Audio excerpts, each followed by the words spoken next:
Boa noite, meus irmãos, a graça e a paz de Jesus. E apesar dessa glória que tens, tu te importas comigo também. Hoje eu vou falar dessa glória que ele tem. Vou falar sobre a glória de Deus. O culto começou com a glória de Deus sendo mencionada. O texto que a Tati leu do Salmo 96 diz no verso 6: glória e majestade estão diante dele. E no verso 8: tributai ao Senhor a glória devida ao seu nome. A palavra glória é uma palavra difícil de ser definida. Não é tão simples quanto parece. Na Bíblia, muitas palavras assumem conotações diferentes dependendo do contexto em que elas aparecem, e a palavra glória é uma delas. É uma palavra muito frequente na Escritura e muito frequente na nossa vida. Nós que somos crentes, nós que vivemos em contato frequente, diário, né? Se não a cada hora com a Escritura, com a oração, a palavra glória sai da nossa boca o tempo todo, né? A Jana também disse aqui: glórias sejam dadas a ti, recebe a glória, né? Em outra ocasião, nós pedimos a glória, em outra ocasião nós damos a glória, né? Então nós usamos a palavra com conotações diferentes.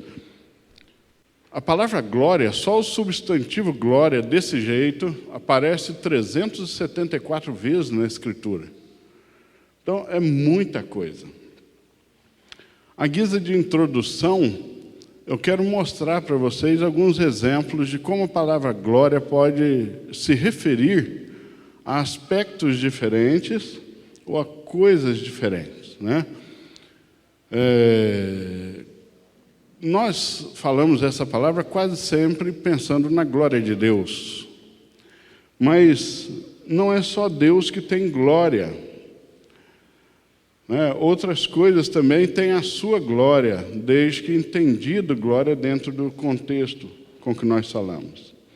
Então, prepare o dedinho aí, Gabriel, que nesse primeiro momento eu vou ler com vocês muitas referências bíblicas nesse primeiro tempo meu, para mostrar a vocês como a palavra glória aparece com diversas conotações na Escritura.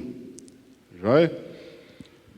Então, em 1 Coríntios 15, 40 e 41, obrigado.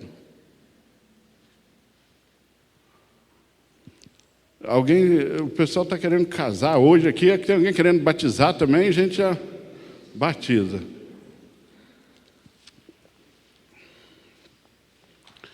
Então diz assim: também há corpos celestes. Paulo está falando dos astros, né?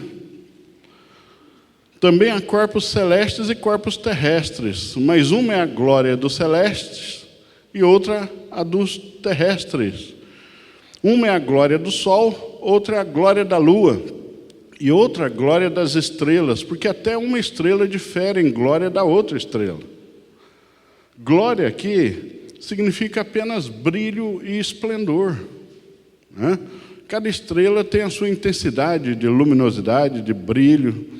O sol difere da lua na sua glória nesse sentido. Então aqui, glória é claramente apenas o brilho, a beleza do brilho, a intensidade do resplendor desses astros. Então a palavra glória pode assumir essa conotação, que é uma conotação simples, sem muita dificuldade. Mas a palavra glória também pode ser uma referência à beleza, riqueza, honra e esplendor de alguém, ou de alguma posição ocupada.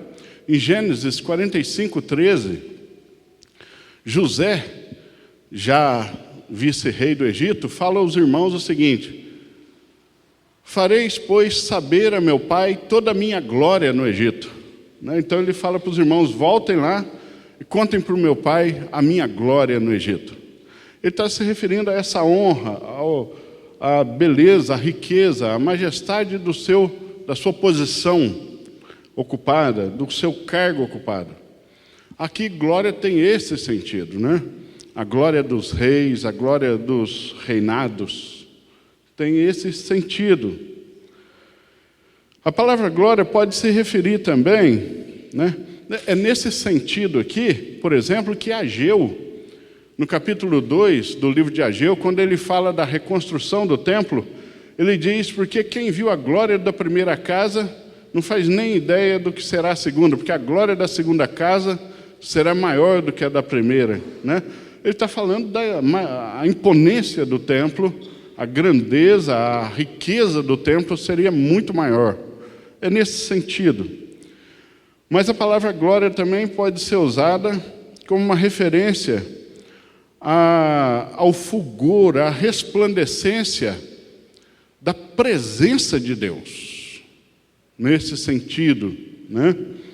E nesse sentido, muitas vezes, nós as usamos quando invocamos essa glória. Falo, Senhor, né? Quero ver a Tua glória, eu quero perceber a Tua glória. Muitas vezes é nesse sentido. A resplandecência da presença de Deus, nesse sentido. Como em Atos, capítulo 7, versículo 55, quando Estevão, sendo apedrejado, eleva os olhos ao céu, vê os céus abertos e vê o quê? Viu a glória de Deus, viu a majestade, a resplandecência da presença de Deus e Jesus à direita dele, né? E essa resplandecência da presença de Deus, essa luminosidade resplandecente de Deus, ela aparece muitas vezes na Escritura enchendo ambientes, preenchendo ambientes. Como em 2 Crônicas 5,14, quando Salomão vai fazer a inauguração do templo.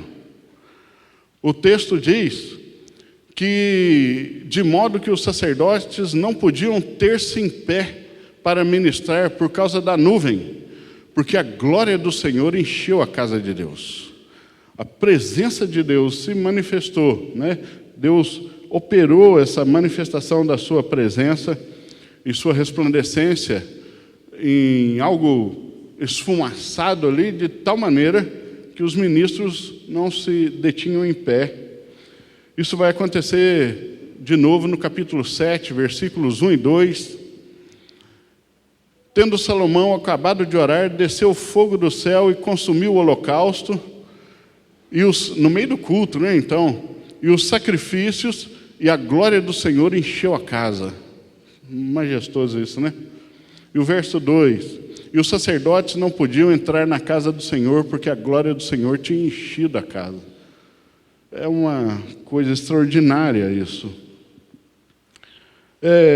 Nas visões de Ezequiel, muitas vezes, há um bom trecho do livro de Ezequiel, que Ezequiel registra a visão que ele tem de um templo aparentemente celestial. E nesse templo a presença de Deus também enche o templo, como em Ezequiel 10, verso 4. Ele diz, então se levantou a glória do Senhor de sobre o querubim e passou para a entrada da casa e encheu-se a casa de uma nuvem e o átrio se encheu do resplendor da glória do Senhor. E Ezequiel tem diversos trechos na sua profecia em que ele vê a casa do Senhor cheia do resplendor da sua glória. Em Apocalipse, capítulo 15, verso 8, nós temos também, e o santuário, é um santuário que não está na terra, né? E o santuário se encheu de fumaça pela glória de Deus e pelo seu poder. E ninguém podia entrar no santuário enquanto não se consumassem as 7 pragas dos 7 anjos. E a Jerusalém celestial, que é eu acredito ser uma figura da vida com Deus na eternidade, ela é representada em Apocalipse dessa maneira também, no capítulo 21 de Apocalipse, versículos 10 e 11, diz assim, E levou-me em espírito a um grande alto monte e mostrou-me a santa cidade de Jerusalém. Ele não está falando da Jerusalém física aqui, tá?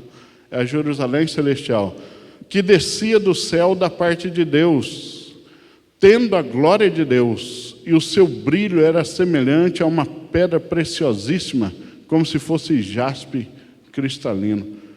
Então a presença de Deus, esse resplendor da sua glória, pode encher ambientes dependendo das ocasiões e do desejo de Deus. Mas a palavra glória também pode ser usada não como a resplandecência da majestade de Deus, da presença de Deus, mas como um reconhecimento que temos da majestade e da soberania de Deus, que normalmente é o significado correto quando nós usamos essa expressão muito comum, glória a Deus, né? Quando nós damos glórias a Deus, queremos dizer que reconhecemos a majestade e a soberania de Deus, que Ele é digno do crédito de algo, né? Pelo qual estamos alegres em saber, ou em perceber, ou em presenciar, e damos glórias a Deus. Em Filipenses, capítulo 2, verso 11, a profecia é de que, no final, toda língua confesse que Jesus Cristo é o Senhor, para a glória de Deus, ou seja, o reconhecimento da majestade e da soberania de Deus. A palavra glória também pode ser usada como uma manifestação do próprio Deus, ou dos seus atributos, né? Como em Êxodo, capítulo 33, é um trecho maior, mas eu vou ler só 2 versículos. O versículo 18, que é quando Moisés pede a Deus. Ele pede a Deus num diálogo. Deus está conversando com Moisés, e Moisés faz esse pedido: rogo-te que me mostres a tua glória. E é um pedido que é acompanhado de uma certeza de morte, né? Ver a glória de Deus em todo o seu esplendor é garantia de morte para um ser humano, especialmente um como nós, que por enquanto ainda vivemos no mundo onde habita pecado, como Moisés estava vivendo nesse momento. Mas Deus resolve esse problema momentaneamente ali, e no versículo 22, o que Deus disse é o seguinte: e quando a minha glória passar, eu te porei numa fenda da penha, e te cobrirei com a minha mão até que eu haja passado. Então Deus, de alguma maneira, permitiu que Moisés visse algo da sua presença, visse algo majestoso que ele viu ali, enquanto ele estava guardado na fenda da rocha, com a mão de Deus sobre ele, para não ser fulminado, né?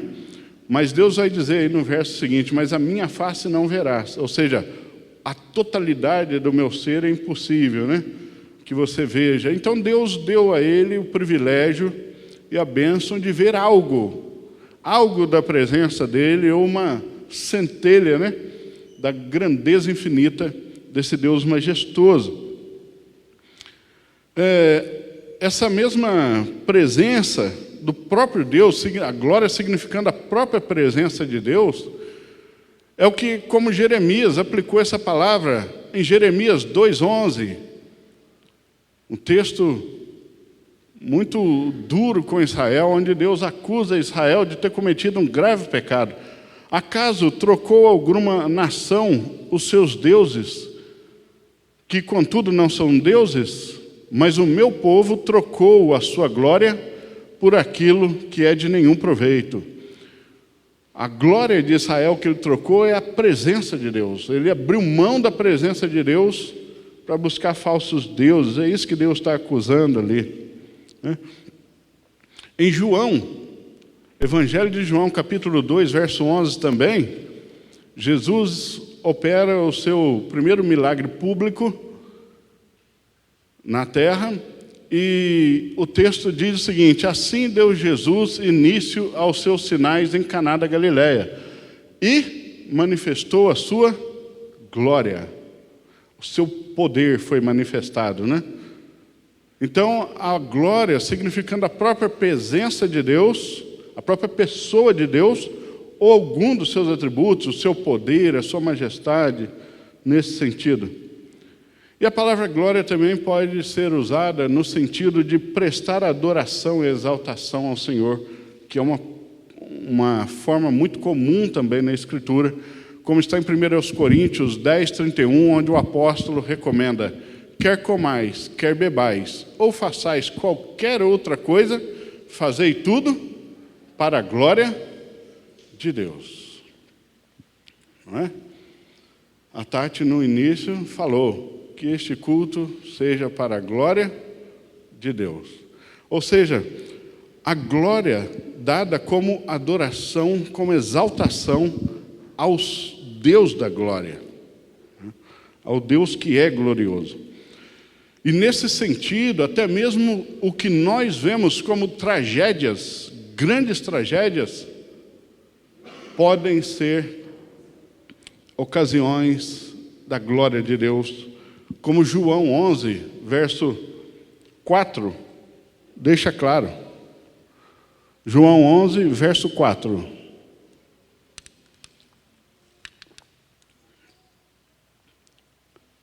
Jesus, porém, ao ouvir isto, disse: esta enfermidade não é para a morte, mas para a glória de Deus, para que o Filho de Deus seja glorificado por ela. Está falando da enfermidade de Lázaro, que iria morrer, né? Nós sabemos, e ser ressuscitado em seguida. E o versículo 40 agora. Aí, quando Jesus chega, as irmãs de Jesus, uma delas vira para Jesus e diz: o senhor chegou um pouquinho atrasado. Se tivesse chegado um pouquinho antes, 3 dias antes, meu irmão ainda tinha chance, mas agora já faz 3 dias que faleceu. A resposta de Jesus foi essa: não te disse eu que se creres, verás a glória de Deus? Né? A manifestação do poder. Ou seja, até tragédias podem ser para a glória de Deus. Até algumas perdas, eventualmente,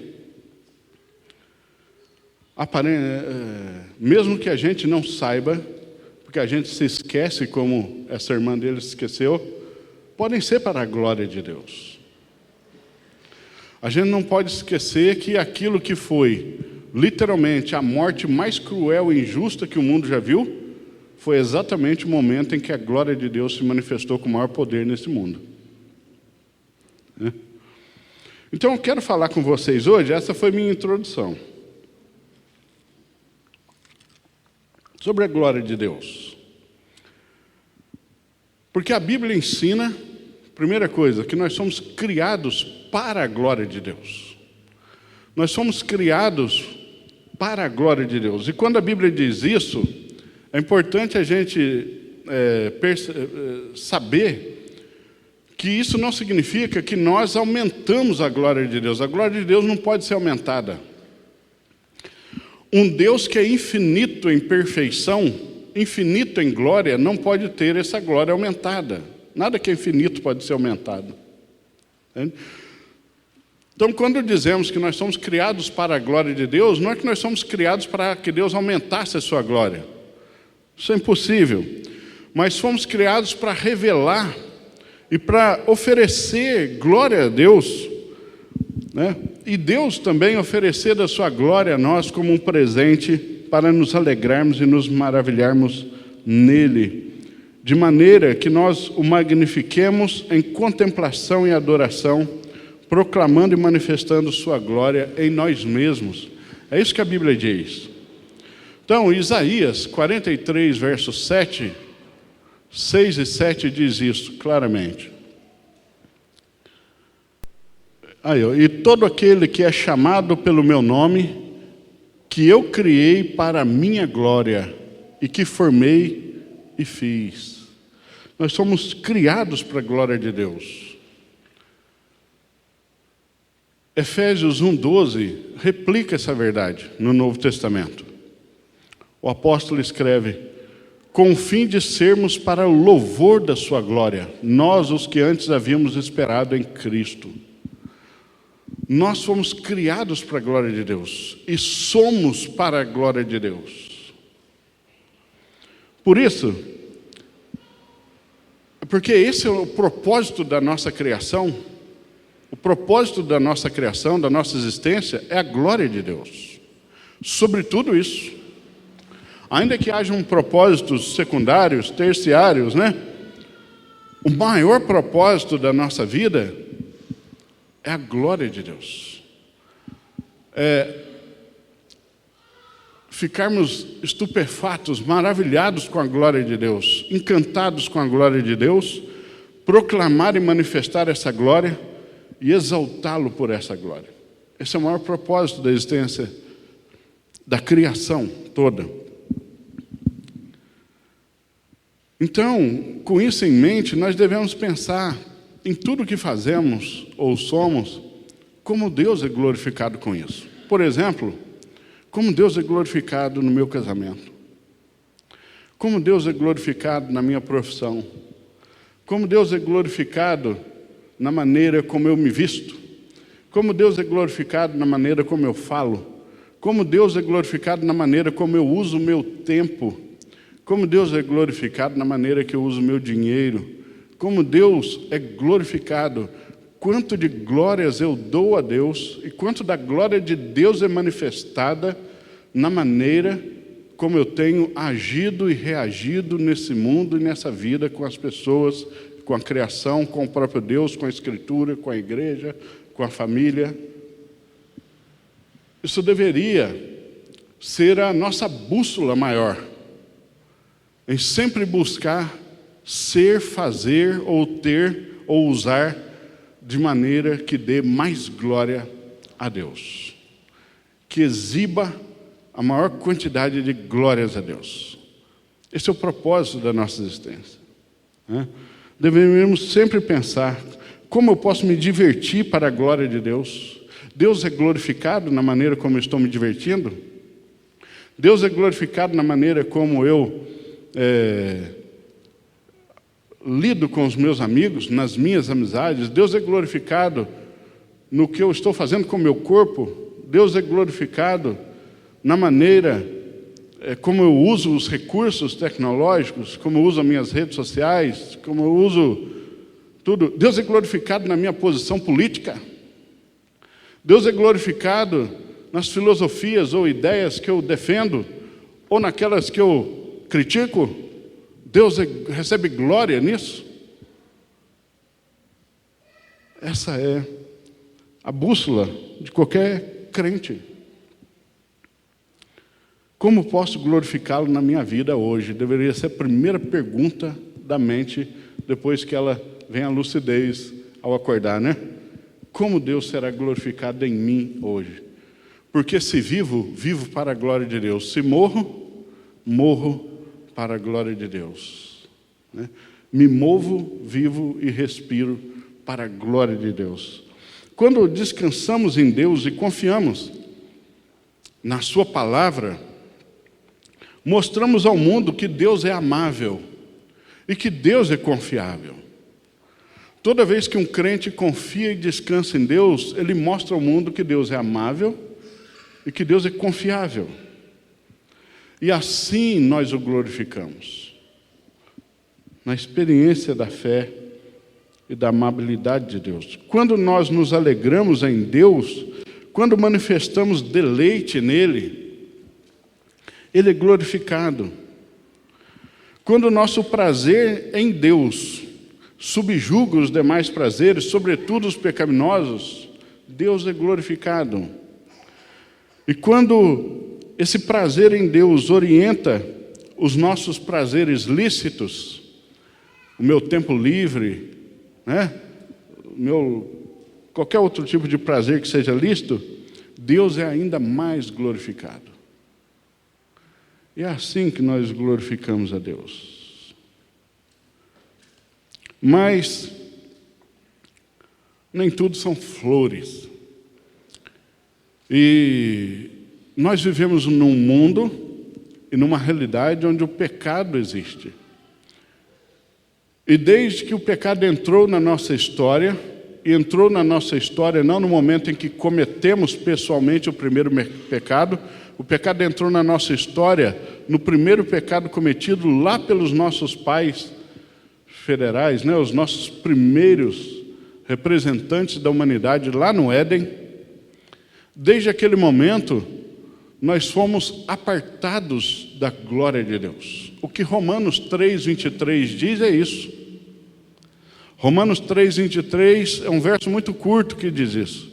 E diz: pois todos pecaram e estão por isso destituídos da glória de Deus. Destituído é retirado da presença, retirado da licitude de exercício de alguma coisa, né? Foi destituído do seu cargo, ou seja, foi retirado. O pecado nos retirou da glória de Deus e do desfrute da glória de Deus. E quando isso aconteceu, e o homem sendo criado para glorificar e desfrutar da glória, mas agora privado da glória de Deus, destituído dessa glória, o que o homem faz? O homem transfere toda a sua ânsia de glorificar algo para qualquer outra coisa que não seja Deus, porque ele não tem mais acesso a essa glória.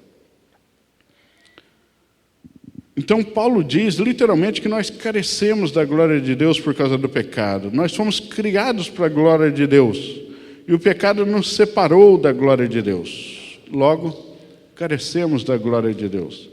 Paulo não está dizendo que nós perdemos a glória de Deus em nós mesmos, né? No sentido de deixarmos de ser humanos à imagem e semelhança de Deus, embora o pecado tenha realmente nos corrompido completamente. No contexto da carta de Romanos, onde Paulo fala isso, antes, Paulo já tinha dito isto de outra maneira. No capítulo 1, nos versículos 21 a 23, Paulo disse o seguinte, falando dos homens ímpios, né, que não reconhecem a glória de Deus, porquanto, tendo conhecido a Deus, contudo, não o glorificaram como Deus. Não glorificaram como Deus, nem lhe deram graças. Antes, nas suas especulações se desvaneceram, e o seu coração insensato se obscureceu. Dizendo-se sábios, tornaram-se loucos, é a versão melhor, e mudaram a glória de Deus. Olha só, por causa do pecado, nós não o glorificamos e mudamos a glória de Deus. É impossível você mudar a glória de Deus, mas mudamos a utilização da glória de Deus, ou o que glorificamos, né? Mudamos a glória de Deus, ou preferimos, ao invés da glória de Deus, tornamos ela, que é a glória incorruptível de Deus, em semelhança da imagem de homem corruptível. Ou seja, ao invés, por causa do pecado, ao invés de glorificar a Deus, que é a fonte de onde emana toda a glória verdadeira, nós agora, por causa do pecado, corrompidos, não o glorificamos como Deus, nem nos encantamos mais com essa glória, mas nós nos encantamos com a nossa glória, na imagem de ser humano. Nós mudamos a glória do Deus incorruptível em semelhança da imagem de homem corruptível. Então pegamos aquela glória e fazemos ela a imagem de homem, ou seja, o homem, por causa do pecado, ele prefere olhar no espelho e glorificar a si mesmo do que glorificar a Deus. Os puritanos insistiam nessa mensagem. Eu não sou o primeiro a pregar isso. Isso era uma mensagem comum dentre os puritanos, que vem desde Agostinho essa reflexão. O homem preferiu a sua própria imagem, glorificar a sua própria imagem, do que glorificar a Deus, por causa do pecado. E esse, na verdade, é o maior pecado. E foi exatamente o primeiro pecado. Eu quero receber uma glória que não é minha, né? Quero para mim algo que não é meu. Foi o primeiro pecado. Então, os homens, em seu pecado, passaram a amar mais a própria glória do que a glória de Deus. Passaram a se encantar mais com a beleza relativa e finita da criação do que com a beleza absoluta e infinita de Deus. Não é Deus mais que define nossas belezas ou aquilo que nós consideramos belo. Somos nós mesmos. Passaram a desejar mais ardentemente a glória deste século do que a glória eterna em Deus. Por isso, os homens dedicaram mais energia, tempo e recursos, e ainda dedicam, para investirem mais em si mesmos, buscando aumentar a sua própria glória, a sua própria beleza, o seu próprio intelecto, o seu próprio, a sua própria conta bancária, do que investir tempo, recurso e energia em conhecer e adorar a glória de Deus. Eu estou mentindo? Os homens hoje são ávidos, desesperados por glória. A rede social nunca deixou isso tão evidente. A televisão nunca deixou isso tão evidente. As pessoas elas se degladiam por glória. E você fala assim, só os famosos, um ou outro? Não, todos. Aquele que fala assim, eu não tenho rede social, ele também está consumido por isso. O pecado, como disse Paulo, todos pecaram e foram destituídos da glória de Deus. Esse é um pecado comum. E fazem isso até mesmo com a Bíblia e com a igreja. Até dentro da igreja, muitos pegam a Bíblia e fazem uso da Bíblia, da oração, da membresia da igreja, para buscarem glória para si mesmos.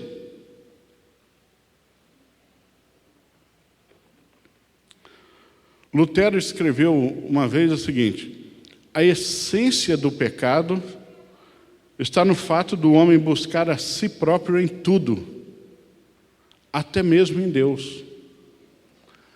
Não se engane, é possível que alguém, buscando a Deus, não está buscando a Deus como um fim último, encantado com Deus, para desfrutá-lo. Está buscando a Deus como um meio, não como um fim, como um meio para que a própria glória cresça. Buscando a Deus para o próprio enriquecimento. Buscando a Deus para crescer e não para diminuir, como disse João Batista. Então Deus se torna um meio para a minha glória, e não eu um meio, um instrumento da sua glória. Deus um instrumento da minha glória. A Bíblia é um instrumento da minha glória. A igreja é um instrumento da minha glória. Isso é um pecado terrível. Na verdade, esse é um pecado tão grotesco que Deus lidará pessoalmente com cada um dos que o comete. E são muitíssimos. Mas em Jesus, o Messias, nós fomos reconciliados com a glória de Deus. Em Adão e no pecado, nós somos destituídos da glória de Deus. No segundo Adão, em Cristo, nós somos reconciliados com a glória de Deus. Em Adão, perdemos o acesso à presença gloriosa de Deus. Em Cristo, encontramos acesso direto e permanente à presença gloriosa de Deus. Em Adão, tivemos o nosso ato de glorificar corrompido, se tornando idolatria. Em Cristo, temos nosso ato de adoração corrigido e aceito por Deus. Em Jesus. Jesus se esvaziou da sua glória, quanto ao seu brilho, a majestade do brilho da sua glória, daquele resplandecer, para encarnar. Nasceu num simples estábulo, foi deitado depois do braço ali do seu pai e da sua mãe. A primeira caminha dele foi um coxo de animais, né? A gente fala manjedoura, fica mais bonitinho, mas é um coxo, né? Aqui ninguém chama de manjedoura. É um coxo, foi pobre, foi um homem simples, ou seja, sem nenhuma glória, em termos de brilho e resplandecer, né? Ele se esvaziou da sua glória, como Filipenses 2:6 em diante vai dizer. No entanto, ele foi o Adão perfeito. Ele viveu a vida perfeita que Adão não conseguiu viver. E ele consumou toda a obra que o Pai lhe deu a fazer. E ele viveu o tempo todo, desde o primeiro chorinho dele ali naquele estábulo, ou melhor, eu recuo um pouco, desde que a primeira célula gerada pelo Espírito de Deus no ventre de Maria começou a se movimentar, ele sempre glorificou a Deus, ao seu Pai, em todo momento. Jamais houve algum milésimo de segundo em que o Cristo eterno deixou de glorificar seu Pai. Ele viveu a vida perfeita, jamais pecou. Ele consumou toda a obra, tudo o que Jesus fazia, pensava, sentia, mesmo quando era indignação contra o pecado, mesmo quando era diante do abuso de Roma, autoritária, sobre o povo de Israel, mesmo quando as injustiças sociais aconteciam no seu vilarejo, e não eram raras, mesmo quando os líderes religiosos, fariseus e escribas torciam a palavra que era dele, que ele colocou no coração dos profetas e de Moisés e de Davi no Antigo Testamento, mesmo quando a sua indignação fervia, mesmo quando ele olhava também os justos como João Batista, como Isabel e Zacarias, seus tios, tudo era para a glória do Pai. Ele só pensava nisso, ele só queria isso. O meu Pai há de ser glorificado. O capítulo 17 de João talvez seja o capítulo mais majestoso de toda a Escritura. Porque você tem trechos da Escritura que não são mais inspirados do que outros. Todos são excelentes e perfeitos como palavra de Deus. Mas tem alguns que são mais sensíveis para mim, pelo menos. Mas o capítulo 17 de João, fora o primeiro versículo, que é só uma narrativa do narrador do Evangelho de João, são todos o registro de uma oração de Jesus que ele falou pessoalmente de mim. Então, o capítulo 17 de João é muito caro para mim. Eu leio esse capítulo muitas vezes, porque eu gosto de orar, terminar de orar e ler Jesus orando por mim. Eu gosto de fazer isso de vez em quando. Eu termino de orar e leio Jesus orando por mim. Isso enche meu coração e me faz ficar com vergonha da minha oração, né, que eu acabei de fazer muitas vezes.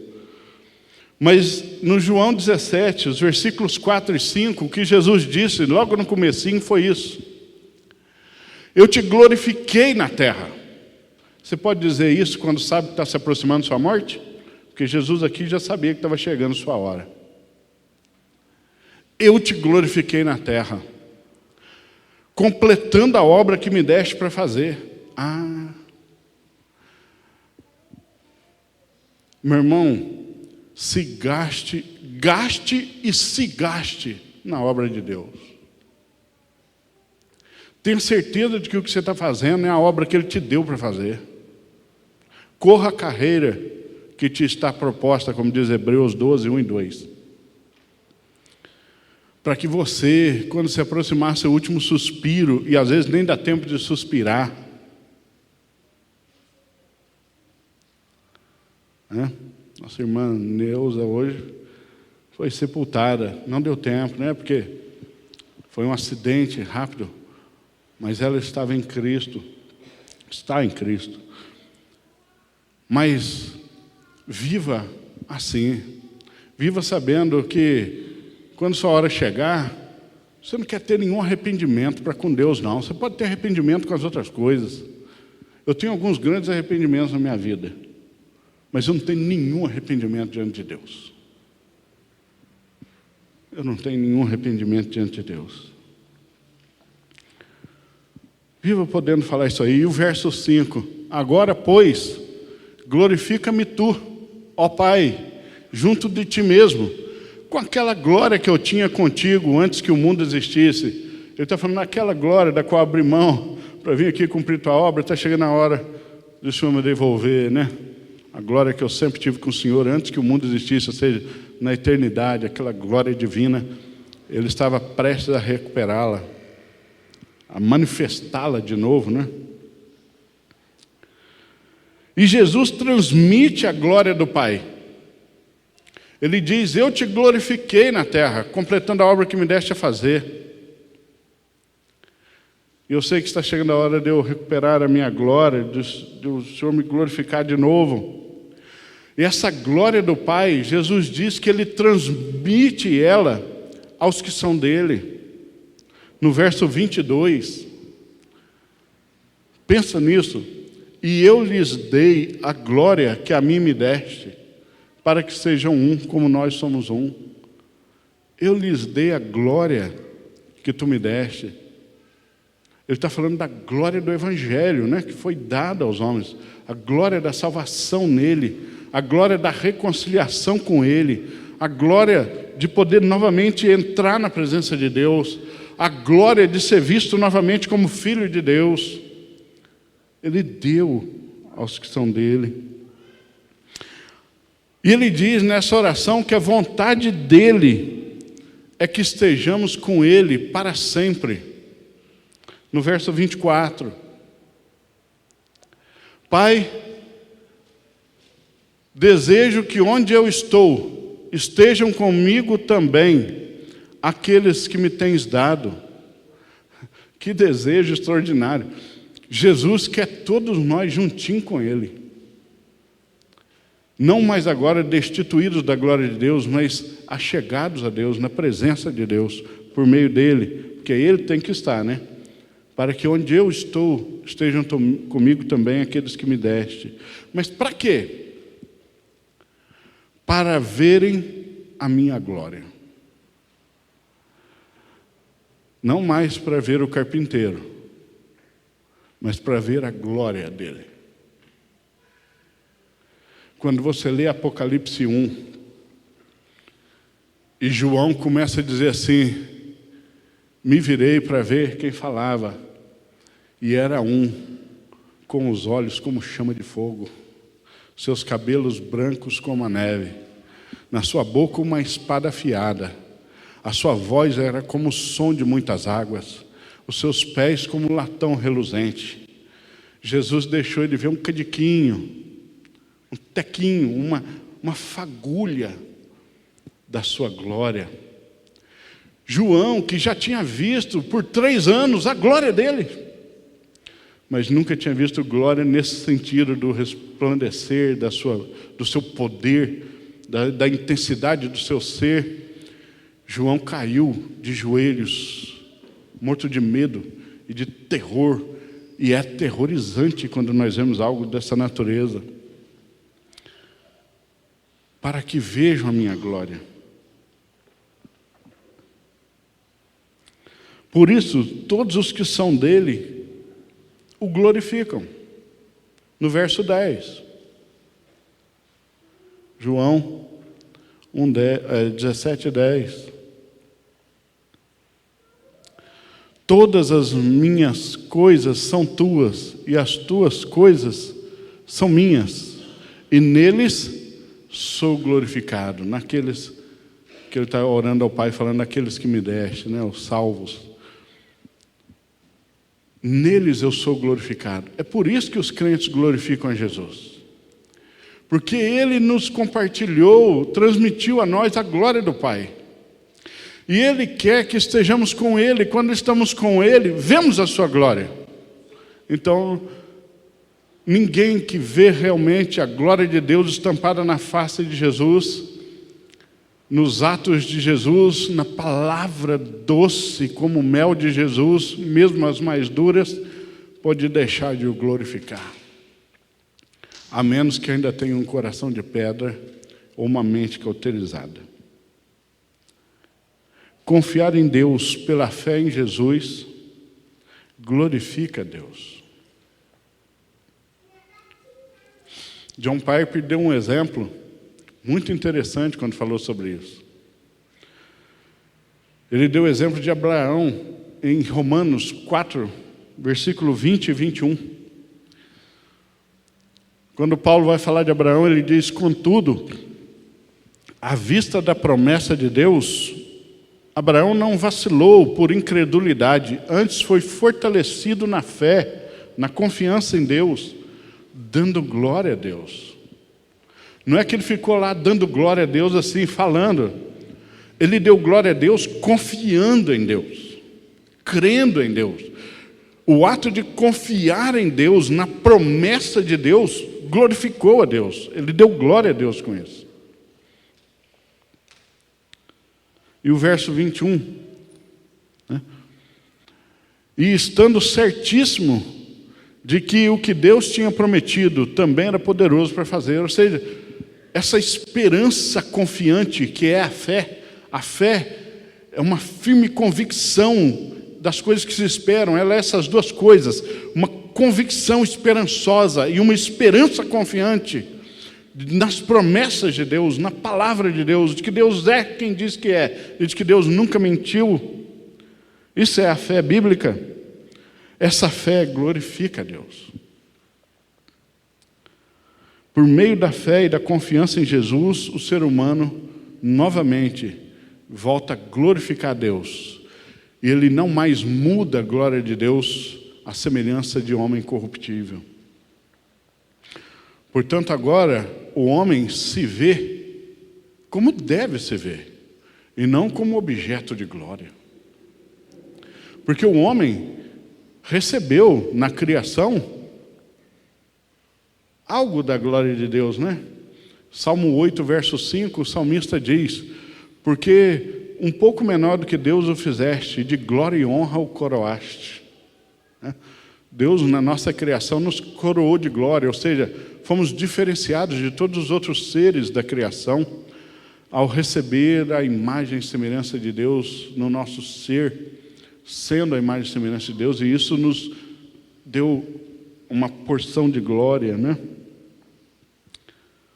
Mas o homem agora não pega essa glória e fica vivendo a vida para inflá-la. Ele não pensa de si mais do que convém.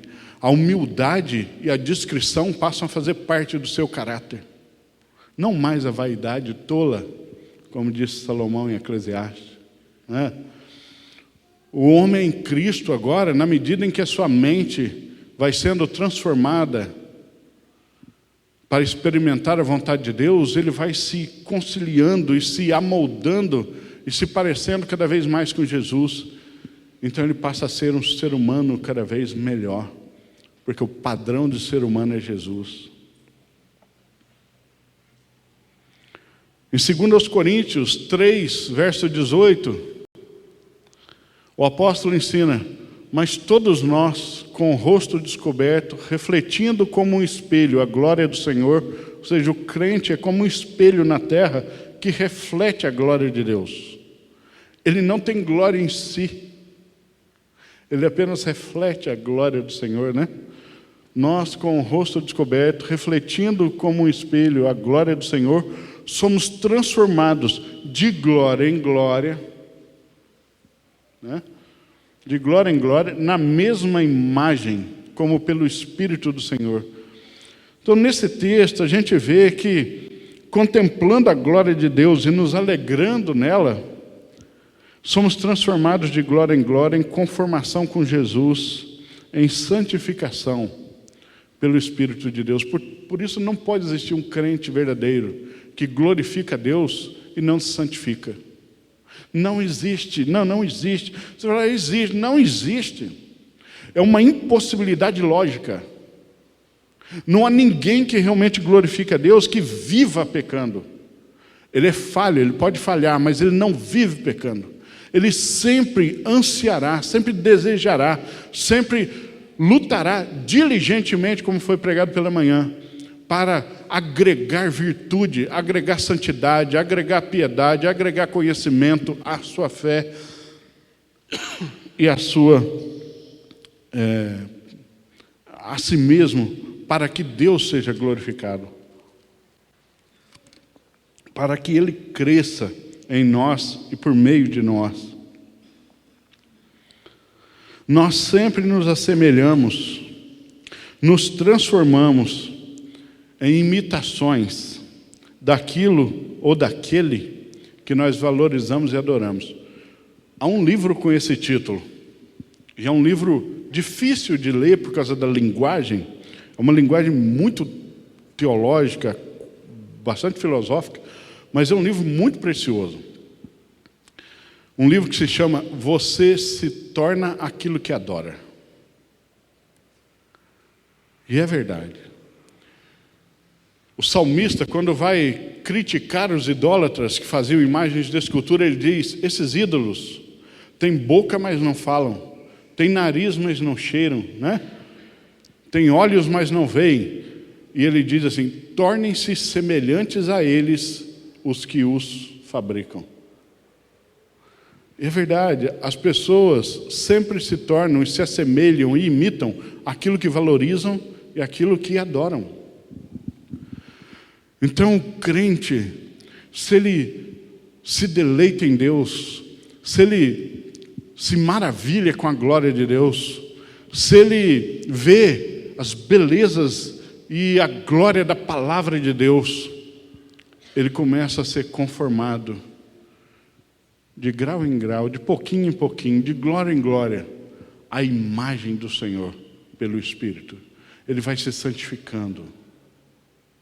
E ele empenha cada vez mais energia, cada vez mais tempo, cada vez mais recurso, cada vez mais, de forma mais vibrante, na sua santificação, no seu aprendizado de quem é Deus, no conhecimento da Escritura, na comunhão com outros santos que já estão também nessa luta.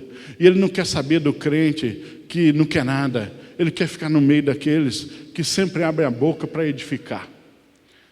Ele quer ir atrás do outro só para recuperá-lo, mas ele não perde mais tempo com aquilo que é inútil. Ele está sempre em busca, e isso passa a tomar conta da vida dele. E ele continua na faculdade, ele continua trabalhando, ele continua sendo pai, ele continua sendo mãe, ele continua sendo empregado ou patrão, ele continua sendo cidadão, ele continua votando, ele continua indo ao cinema eventualmente, mas ele agora faz tudo, e em tudo isso ele busca ansiosamente perceber como Deus é glorificado aqui. Como mais da glória de Deus pode ser expressada aqui. Como mais eu posso refletir a glória do Senhor. Como vão ver a glória do Senhor em mim aqui, nisso? Se eu sou sério demais, talvez não vejam a glória de Deus, mas se eu for extrovertido demais, talvez não. E tudo ele tenta ajustar para que vejam a glória de Deus, e isso não é falsidade, isso é simplesmente um ato de adoração que transcendeu tudo aquilo que ele julgava útil. Porque todas as coisas passam a ser esterco quando comparadas à glória de Deus. Todas as coisas passam a ser refúgio quando comparadas à glória daquele que o resgatou.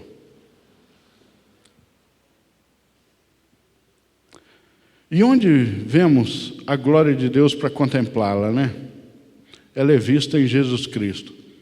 Como eu disse, João já tinha visto por 3 anos a glória de Deus. No Evangelho de João 1,14, falando da encarnação de Jesus, o Evangelho diz: e o Verbo se fez carne e habitou entre nós, cheio de graça e de verdade, e vimos a sua glória.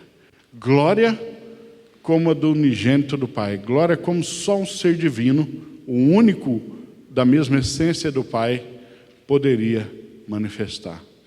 Nós vimos essa glória desde que o encontramos. Ou melhor, desde que fomos encontrados por Ele. Porque Ele é que foi em busca dos apóstolos, né? Eles viram a glória. É assim que nós contemplamos a glória, olhando para Jesus. Há um salmo que diz: contemplai a minha face, e vossos rostos jamais sofrerão vexame. O pastor Leandro pregou nesse versículo quando a igreja era lá em cima do papelão, uma vez. Lembra, pastor Leandro? Eu lembro exatamente de bons trechos daquela mensagem. Olhai para mim, e o vosso rosto jamais sofrerá vexame. Né? Ela é vista em Jesus Cristo. Ao olharmos para Jesus, para os seus ensinos, para a sua obra, para o seu amor e principalmente para a sua cruz, onde tudo isso culminou, nós contemplamos a glória de Deus. Jesus, Ele é o Rei da glória. Ele é o Senhor da glória. A glória, a própria glória bate continência para Ele. Ele não apenas tem glória, como se a glória fosse separada dele e Ele a possuísse. Não, a glória é algo que flui dele, porque Ele é o Rei da glória. Ela emana dele. Todo brilho e beleza emana de Cristo. A glória não é algo que Jesus conquistou, que Jesus pegou e falou, agora é minha, como se fosse de fora dele. Ela flui dele, é do que Ele é.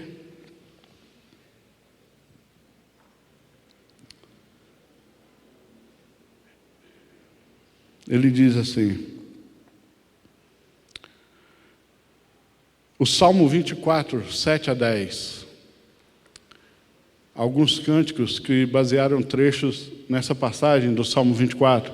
Levantai, ó portas, as vossas cabeças, levantai-nos, ó entradas eternas, e entrará o Rei da glória. Quem é o Rei da glória? O Senhor forte e poderoso, o Senhor poderoso na batalha. Levantai, ó portas, as vossas cabeças, levantai-nos, ó entradas eternas, e entrará o Rei da glória. Quem é esse Rei da glória? O Senhor dos exércitos, Ele é o Rei da glória. E como estamos lendo o Antigo Testamento, muitas vezes a gente acha que é uma referência apenas ao Pai, mas não é, inclui Cristo, porque diz lá o Deus forte e poderoso, né? Isaías 9:6, um texto lido quase sempre só no Natal, diz assim, um filho se nos deu, um menino nos nasceu, e o seu nome será maravilhoso, conselheiro, Deus forte. Ele é o Deus forte, Ele é o Rei da glória. Ele é o Pai da eternidade. Ele é o Senhor da glória.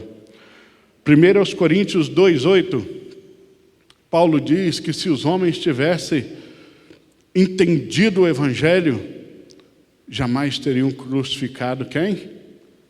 O Senhor da glória. Jesus é o Senhor da glória. Tiago 2:1, Tiago também chama ele disso. Meus irmãos, não tenhais a fé em nosso Senhor Jesus Cristo, Senhor da glória, em acepção de pessoas. Ele é o Senhor da glória. A glória é devida a Ele eternamente por isso. A glória no sentido de adoração, de exaltação, de reconhecimento da majestade e soberania é devida a Ele. Quando nós glorificamos, não estamos fazendo um favor ou aumentando a glória dEle, como é a perspectiva dos deuses gregos. Não. Estamos apenas reconhecendo e nos alegrando nele. Salmo 24, 7 a 10. Hebreus 13, 21. Hebreus 13, 21.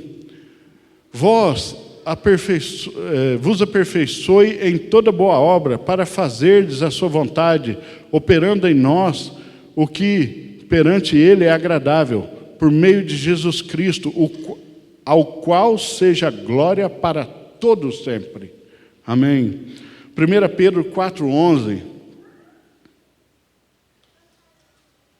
Ora, pois, já que Cristo padeceu na carne, armai-vos também vós deste mesmo...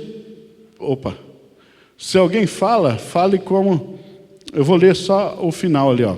Em tudo Deus seja glorificado por meio de Jesus Cristo, a quem pertencem a glória e o domínio para todos sempre. Amém. 2 de Pedro 3,18. Antes, crescei na graça e no conhecimento de nosso Senhor e Salvador Jesus Cristo. A Ele seja dada a glória, assim agora como até o dia da eternidade. Judas, versículo 25. Cartinha de Judas, versículo 25. Mostrou-lhes, pois, a entrada da cidade, a qual eles feriram ao fio de espada, porém deixaram livre aquele homem e toda a sua família. Nós somos juízes. Eu estou achando bem estranho aqui a leitura. Eu falei, que cidade é essa? Judas. A único Deus, nosso Salvador, por Jesus Cristo, nosso Senhor, glória, majestade, domínio e poder antes de todos os séculos, e agora e para o sempre, todo sempre. Amém. E ali, Apocalipse 5, verso 12. Se você não conseguir ler ali, ele também vai pôr aqui. Apocalipse 5, 12. Que diz o seguinte. Apocalipse 5, 12. Que com grande voz diziam: digno é o Cordeiro que foi morto de receber o poder, e riqueza, e sabedoria, e força, e honra, e glória, e louvor para sempre. Jesus, Ele é o Rei da glória. A glória se prostra diante dEle. Ele é Senhor absoluto da glória. Abacuque 2,14 diz que no dia do Senhor, quando Cristo voltar, toda a terra se encherá da glória de Deus. Pois a terra se encherá do conhecimento da glória do Senhor, como as águas cobrem o mar. Essa é uma promessa escatológica. E ela antecipa o que o apóstolo Paulo ensinou em Romanos 8, 16 a 21.